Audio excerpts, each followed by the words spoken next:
একটা crucial period অতিক্রম করছি, একটা ক্রিটিক্যাল জাংচার অতিক্রম করছি। এখন আমাদের বিভিন্ন স্টেক হোল্ডারদের মধ্যে টানাপোড়েন আছে। নির্বাচন হতে হবে, নির্বাচন হওয়া দরকার, সুষ্ঠুভাবে নির্বাচন হওয়া দরকার। আমাদের ভারতের একটা চাপ আছে, এবং ভারত আসামের যে মধ্যে বাঙালি মুসলমানদেরকে বিতাড়িত করছে, পুশব্যাক করছে। মিয়ানমারের যে সমস্যা, রোহিঙ্গা সমস্যা আছে, আরাকান আর্মি দখল করেছে আরাকান অঞ্চল, রোহিঙ্গা সহ, এবং এইগুলো পরিস্থিতি আছে। বাংলাদেশ জাতিসংঘে সাধারণ পরিষদের অধিবেশনের 81তম অধিবেশনের সভাপতি হওয়ার জন্য প্রতিযোগিতার দিকে এগিয়ে যাচ্ছে, এবং বর্তমান পররাষ্ট্র উপদেষ্টা তৌহিদ হোসেনকে এই জন্য প্রার্থী করা হয়েছে। এবং যদিও আরেকটা বিষয় এখনো ঘোষণা করা হয়নি, ডক্টর মোহাম্মদ ইউনূসকে জাতিসংঘের পরবর্তী মহাসচিব করার জন্য একটা প্রস্তাব সামনের দিকে আসছে, এবং সেই প্রস্তাবে 1 বছর পর্যন্ত এই জাতিসংঘের সদস্য দেশগুলোর কাছে বাংলাদেশকে লবিং করতে হবে।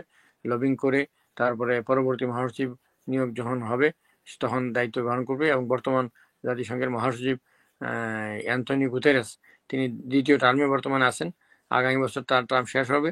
2 টার্মের বেশি কেউ দায়িত্ব পালন করতে পারেন না, কেউ কেউ 1 টার্মে দায়িত্ব পালন করেছেন।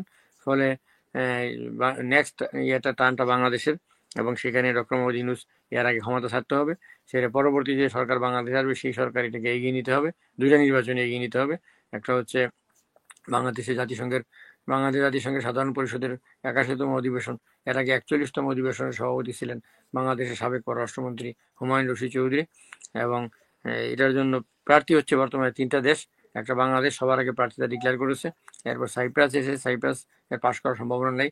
তুর্কি বা টার্কি অথবা তুরস্ক এটার বিরুদ্ধে আদা জল খেয়ে নেমেছে, নামারই কথা, তাদের সঙ্গে সম্পর্ক খারাপ, তারা ওইটাকে স্বীকার করে না। এবং এর আগে পরে আরেকটা রাষ্ট্র আমাদের সেন্সিটিভিটির মধ্যে আছে, যে রাষ্ট্র, সেটা হচ্ছে প্যালেস্টাইন।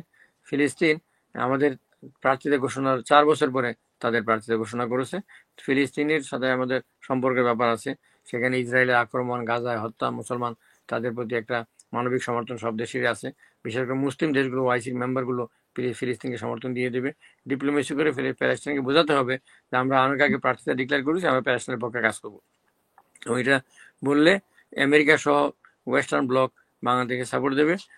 তারা অবশ্য আমেরিকা এবং ইসরায়েল প্যালেস্টাইনকে সাপোর্ট দেবে না, এটা ডিপ্লোমেসির উপর নির্ভর করবে।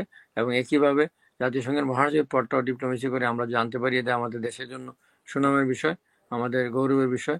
আমাদের দেশ বা বিশ্ব সভায় প্রতিনিধিত্ব করবে, এই জন্য আমাদেরকে জাতীয় ঐক্যমত্য দরকার। এবং বর্তমানে যে 3টা পার্টির 6 জন নেতাকে ডক্টর ইউনূস জাতিসংঘের সফরে নিয়ে গেছেন, এটা একটা কারণ যে তিনি তাদেরকে পরবর্তী সরকার যারাই আসুক, এবং তারা যাতে যৌথভাবে, ঐক্যবদ্ধভাবে, ঐক্যমতের ভিত্তিতে এই জাতিসংঘের নির্বাচনের ক্ষেত্রে বাংলাদেশের যে প্রার্থীতা সেটাকে তারা এগিয়ে নিয়ে যায়। আর নির্বাচন সামনে হবে, সাধারণত যাদের সমর্থনের ভিত্তিতে যারা ক্ষমতা থাকেন তারা তাদের প্রতিনিধিত্ব অনুসারে জানতো, তাদেরকে রাখার চেষ্টা করেন। নির্বাচনে সরকার আসলে ওই দলের প্রতিনিধি নেন, কিছু সিভিল সোসাইটির প্রতিনিধিও নেন, সবাইকে অংশগ্রহণ করেছেন এটা দেখানোর জন্য। সেই হিসেবে বর্তমান সরকারের ভিত্তি হচ্ছে এই বড় 3টা দল। বিশেষ করে আন্দোলন করেছে এনসিপি, যদিও তখন এনসিপি ছিল না, কোটা বিরোধী আন্দোলন ছিল, এরাই এনসিপি। হ্যাঁ, আর জামাত ইসলামী আন্দোলন করেছে, বিএনপি আন্দোলন করেছে। তো সেই ক্ষেত্রে তাদের প্রতিনিধি ওখানে নিয়ে গেছেন, নিয়ে একটা ভারসাম্য বজায় রাখার চেষ্টা করেছেন।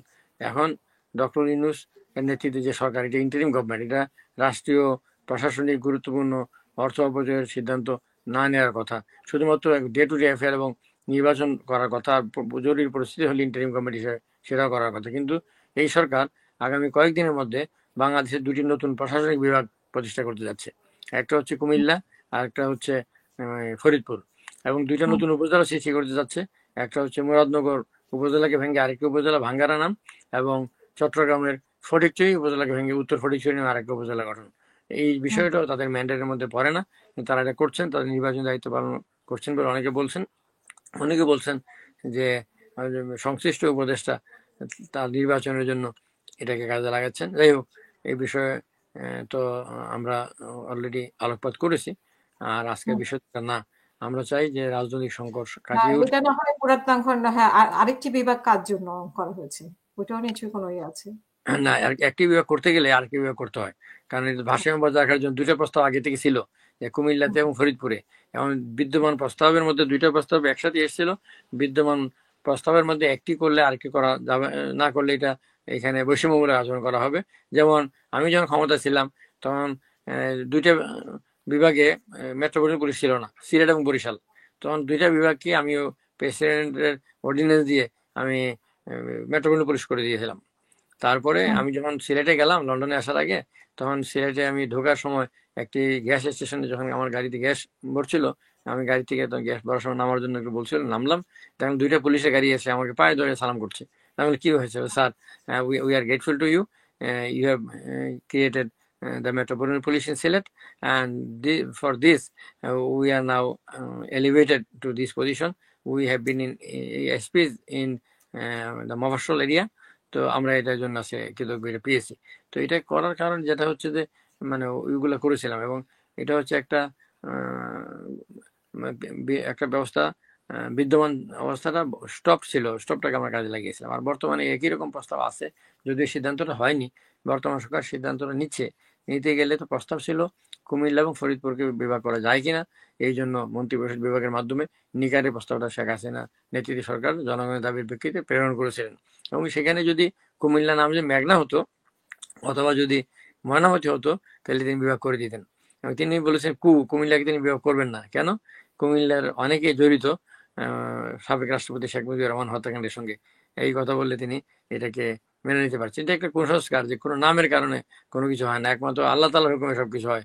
এবং এটা হুম, অনেক সময় শিরক কুফরির পর্যায়ে পড়ে যে এই কাজগুলো করা। যাই হোক, আর ফরিদপুরকে বিভাগ করতে চেয়েছিলেন। ফরিদপুর তার নিজের বিভাগ ছিল শেখ হাসিনার, কিন্তু তিনি গোপালগঞ্জকে বিভাগ করতে পারছিলেন না বিদ্যমান অবস্থায়।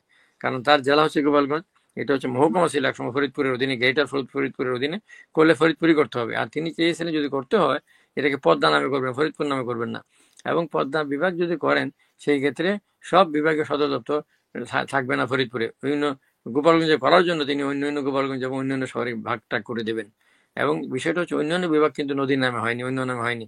অন্যান্য বিভাগে কিন্তু এভাবে বিভিন্ন অফিস আদালত, ওই বিভাগের বিভিন্ন জেলা অফিসের মধ্যে ডিসেন্ট্রালাইজেশন করা হয়নি, যেভাবে হুম, ব্রিটেনে বা ইংল্যান্ডে এগুলো আছে। যেমন দেখা যায় নিউ ক্যাসেল একটা অফিস, লন্ডনে একটা অফিস, বার্মিংহামে একটা হুম, অফিস, হুম, বিভিন্ন অফিস এভাবে এনএচএস এর অফিস, পাসপোর্টের অফিস, হোম অফিস, বিভিন্ন অফিস ভাগ করে দেওয়া আছে। এটা করতে পারলে সব জায়গায় করলে ভালো হতো ডিসেন্ট্রালাইজেশনের ক্ষেত্রে। যাই হোক, তো এই বিষয়গুলো রয়ে গেছে, এটা পেন্ডিং বিষয় ছিল, এটা তারা করছে।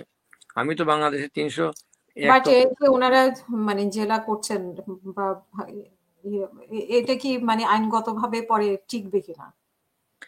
একটা কমেন্ট করে ফেললে তো এটা তো আর টিকে যায় না, টিকার কোনো কারণ নেই।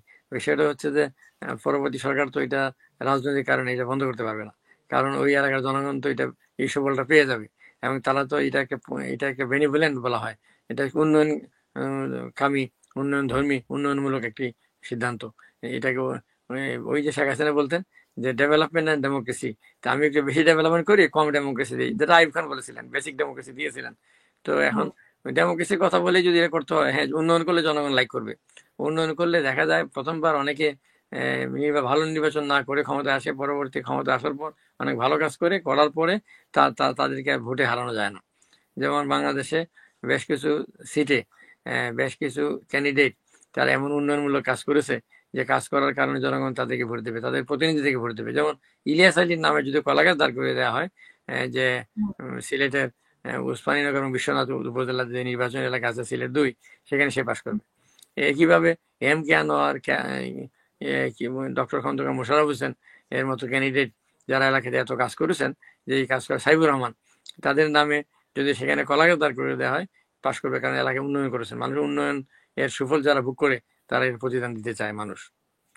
ধন্যবাদ। জি। অসংখ্য ধন্যবাদ আপনাকে আমাদের সাথে যুক্ত হওয়ার জন্য, এবং প্রিয় দর্শক আপনারা যারা সাথে ছিলেন তাদেরকে ধন্যবাদ। আমাদের পরবর্তী অনুষ্ঠান দেখার আমন্ত্রণ জানিয়ে এখানেই শেষ করবো। সবাই ভালো থাকবেন, সুস্থ থাকবেন। আল্লাহ হাফেজ। আসসালামু আলাইকুম। ধন্যবাদ। জি, থ্যাংক ইউ।